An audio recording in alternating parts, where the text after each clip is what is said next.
सुबह सुबह नींद खुली, किचन गंदा पड़ा है, झूठे बर्तन सिंक में अटके पड़े हैं और झाड़ू पोछा भी नहीं हुआ। अब आप इस पर कहेंगे अरे भाई मेड नहीं आई होगी या नहीं आई है क्या, सवाल पूछेंगे। तो बिल्कुल, आज हम आपसे मेड की ही बात करने वाले हैं। लेकिन ये सिर्फ दो घरों की कहानी नहीं है। पूरा का पूरा गुरुग्राम आजकल मेड, कुक और सफाई कर्मी की किल्लत से परेशान है। आप जरा सोचिए, गुरुग्राम जो देश के सबसे अमीर और हाईटेक शहरों में गिना जाता है, जहां पर अपार्टमेंट में मेड काम करती है, हर दूसरे घर में कुक है, वहां अचानक ऐसा क्या हो गया कि लोग घरों के काम के लिए स्टाफ ढूंढते हुए घूम रहे हैं? और सबसे बड़ी बात यह कि मिल भी नहीं रहा है। क्या ये सिर्फ और सिर्फ नौकरी छोड़ने का मामला है या फिर इसके पीछे कोई बड़ा सच छिपा हुआ है? आइए मैं आपको बताती हूँ। देखिए, गुरुग्राम प्रशासन की ओर से एक आधिकारिक सूचना आ गई है। जिलाधिकारी ने जो है उन्होंने एक चिट्ठी बकायदा जारी की है और इसमें कहा गया है कि गुरुग्राम में अवैध रूप से रह रहे विदेशी नागरिकों और इसमें भी खास तौर पर बांग्लादेश से आए घुसपैठियों की पहचान की जा रही है। यानी कि पुलिस और प्रशासन अब घर घर जाकर तलाशी अभियान चला रही है और जो लोग वैध दस्तावेज के बगैर यहाँ रह रहे हैं उन्हें पकड़ा जा रहा है। अब ये खबर गुरुग्राम की मेड क्राइसिस से कनेक्ट होती है। कई बार आपने सुना होगा कि मेड बंगाल से आई है या फिर बांग्लादेशी है, क्योंकि घरों में काम करने वाला बहुत सा स्टाफ इन्हीं इलाकों से आता है।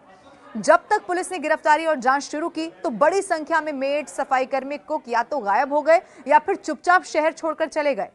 अब यही कारण है कि गुरुग्राम के लाखों घर, जहां आज ये परेशानी बड़ी हो गई है कि आखिर काम करवाएं तो करवाएं किससे। बताया जा रहा है कि इस एक्शन के बाद गुरुग्राम में कई सेक्टर से करीब 200 मेड असम चले गए हैं और इसीलिए लोग परेशान हैं। गुरुग्राम प्रशासन ने अवैध लोगों को पकड़ने के लिए बकायदा एसओपी भी यहां पर बना दी है। इस एसओपी के तहत हर इलाके में टीम तैनात की गई है, पहचान पत्र और कागजों की जांच हो रही है और जिनके पास कागज नहीं है उन्हें 4 सामुदायिक केंद्रों में रखा जा रहा है। ये डिटेंशन सेंटर्स हैं जहां से इन्हें आगे डिपोर्ट कर दिया जाएगा, यहां से उन्हें जाना होगा।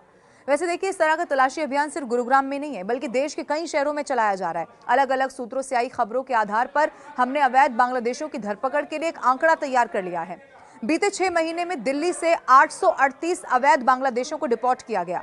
जयपुर में भी 500 से ज्यादा अवैध बांग्लादेशी पकड़े गए। सूरत की अगर बात की जाए तो ये आंकड़ा 500 के पार वहां पर है। गाजियाबाद से 160 अवैध बांग्लादेशियों को डिपोर्ट किया गया।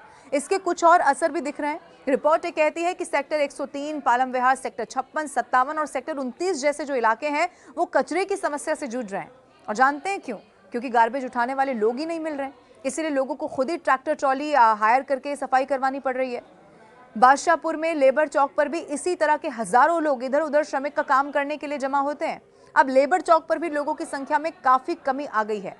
अब सवाल ये उठता है कि क्या हम इतने वर्षों से जिन लोगों को अपने घरों में काम दे रहे थे, क्या हमने कभी उनका आईडी चेक किया? क्या हम जानते हैं कि हमारे घर में जो मेड काम करती है वो भारत की नागरिक है भी या नहीं?